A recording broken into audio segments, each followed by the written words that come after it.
Hey there. All right, let's talk about some practical uses of transistors and H-bridges. So before watching this video, you should have already reviewed the H-bridge material in the lab and be somewhat familiar with the basic concepts of what we're doing here. This is mostly meant just to be a demonstration of how they work in the real world. So I've shown you guys this schematic before when talking about PCBs. Um, this is a motor driver circuit, right?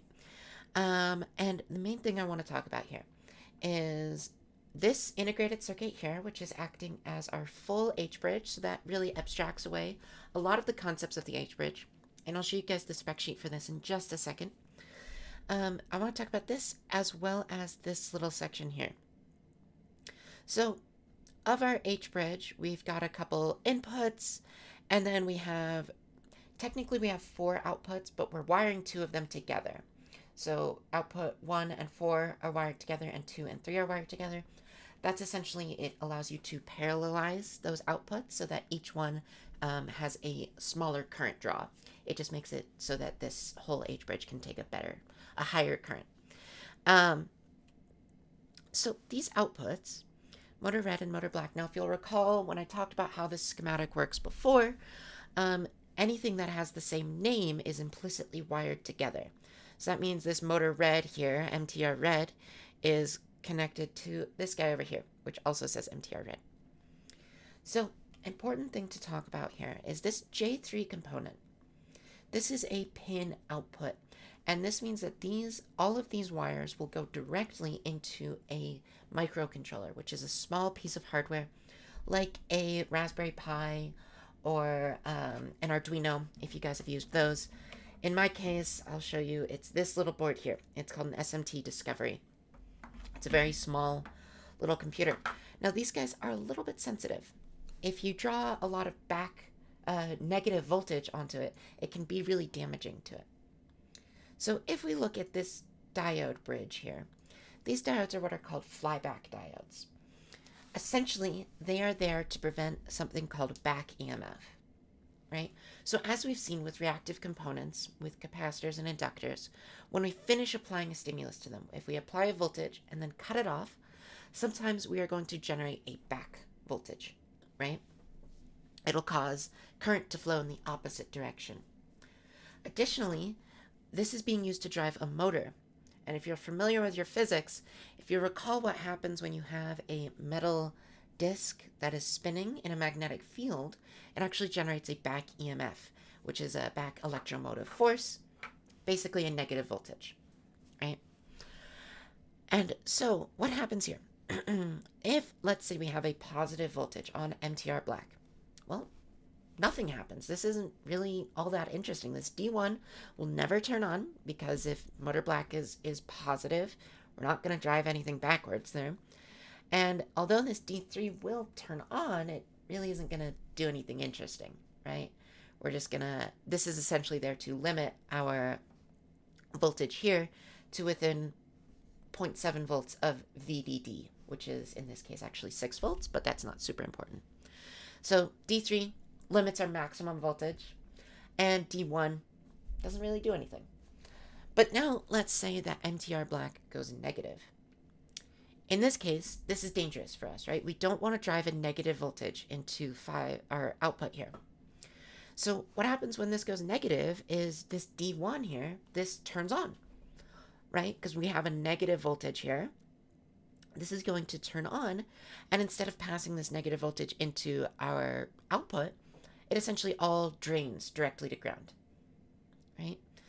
And so these flyback diodes are there to protect our output, right? They help us to not drive a negative current, or a negative voltage, which is really helpful for us. Because, yeah, as I mentioned, our components can be really susceptible to that kind of thing. So a lot of the time, what you're doing with electrical engineering stuff like this is just making simple things to protect your equipment. Another case that we have actually that's very similar here is on each of our inputs, we actually have a capacitor. This part isn't super important, but I think it's interesting to know. So note that, so this line here is labeled 5 volts, which means it's also connected to this VCC input, which means that this capacitor is actually in parallel with this input, right? essentially we have a wire. Let me add a net here. We have a wire going from that 5 volts over to that 5 volts, right? So you can see this capacitor is in parallel. And now we're expecting a DC signal there. But power is not perfect, right? Voltage isn't perfect, and that signal may fluctuate a little bit. So this capacitor, what it does is it's connected from our 5 volt. The other side is connected directly to ground. So it is just there to basically smooth out a signal. If our DC signal has little bumps in it, if it's a little bit noisy, this capacitor is just going to smooth it out and remove some of those little AC bumps. And that's just another thing that we can do here to protect our equipment in different ways. So now let's talk about what this integrated circuit is here, this L298. Yeah, let me pull up the spec sheet for you really quick. That should be right there. Okay, great. So this is a dual full bridge driver. What does that mean? So you guys have already talked a little bit about full bridge drivers, but this is essentially the block diagram of what's going on here. It's a little bit complicated, but in order to simplify things, let's just cut this in half. We're only going to look at this left half where we have out 1 and out 2. As I mentioned before, out 3 and out 4, those are used in our case, but they're actually wired together to just parallelize this process to drive a higher current. So we don't need to look at the whole thing. We'll just look at out 1 and out 2. So this guy here, you may or may not have seen these before. This is what's called a logic gate. This is a logical AND. So what this means is if both of its inputs are true, both are high, it will drive a current out. So true in this case means any voltage higher than 0, right? So a 0 voltage or a ground voltage is counted as false or low, right? So if both of these are high, both of these inputs are true, we're going to drive a voltage into this transistor, drive a current forward into the base of this transistor. And when we drive that voltage in, this transistor is going to allow current to flow across it, right? Which will then interact to cause our output. So let's see exactly what these two inputs are. So its two inputs are in1 and enable, EN there. Let me zoom in just to make sure you can see that. We have in1 and, in1 here, and enable is our other line, right? So when it's enabled and the input 1 is high, then we're going to drive a current here, which allows current to flow from our VS down across this transistor. Now note the other one here, this little circle here means it's negated, right? So now this is saying if in1 is low and enable is high, then we'll drive a current. So we can't be driving both of these currents at once, right? So essentially what this is doing is, let's just say enable is always high. Enable basically just turns our bridge on. So enable's high. If in1 is high, we're going to drive a current down here, right? But this transistor here has to be off. There's no current that can go through here because if in1 is high, then this is true here, which means, so it's negated, so this AND gate wants it to be false, and so that means that this AND gate will not be driving a current. So that means this guy's off, which means that out 1 will see VS, right? Because we'll have the maximum current, we'll have the maximum voltage drop across this transistor because it's off, and we'll have a very little voltage drop across this one because it's on, right? So out 1 will see VS. Now let's say we switch it. In1 is off. So now, if in1 is off, this transistor is off, not driving any current. This one is on, but there's really no current going through here. So although there's a small resistor here, there's not really a current. So we're basically tied to ground, and out 1 sees 0. So essentially this circuit allows us to switch between outputting our VS and outputting 0, right?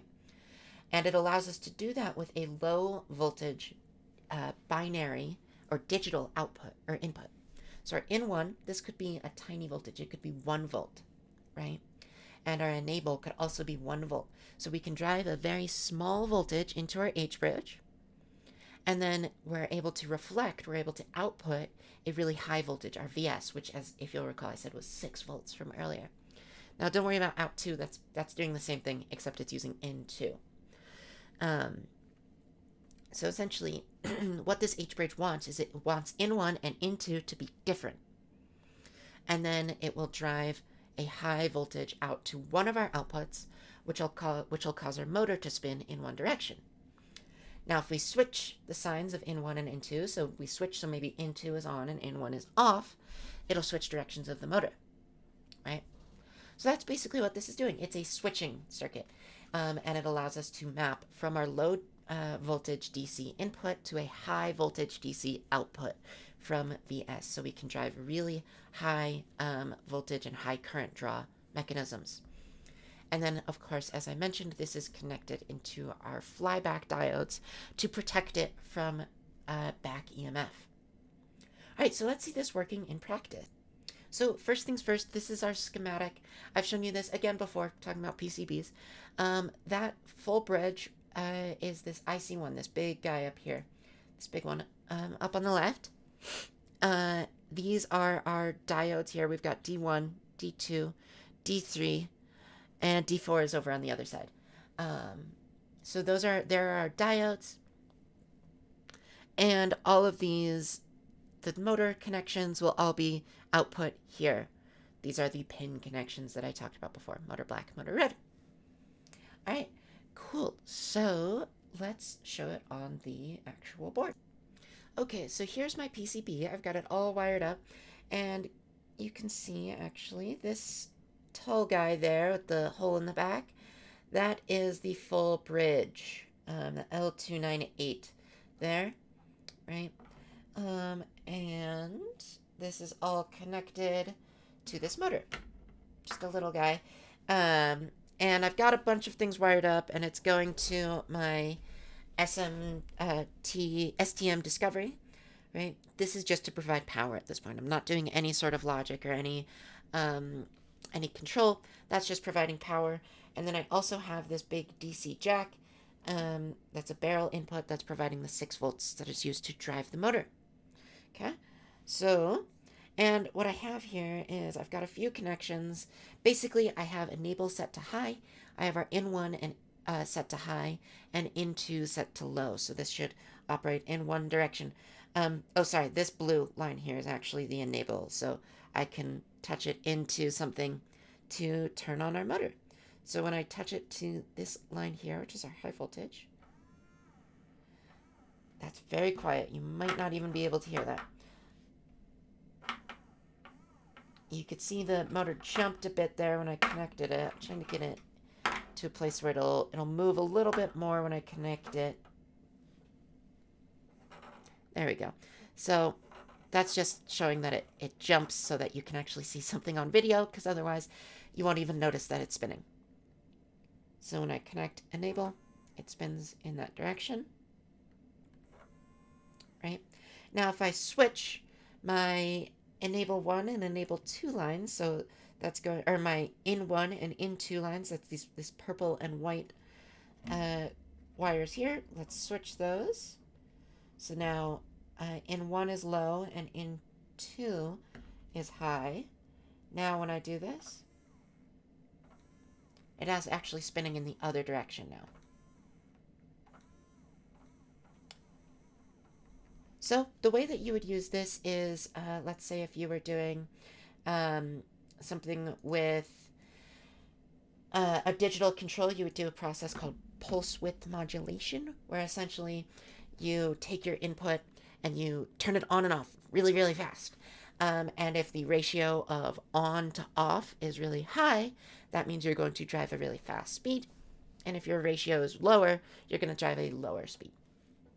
It's basically a way that we can do DC circuits, or DC control. Well, rather, we can do AC control with DC signals, right?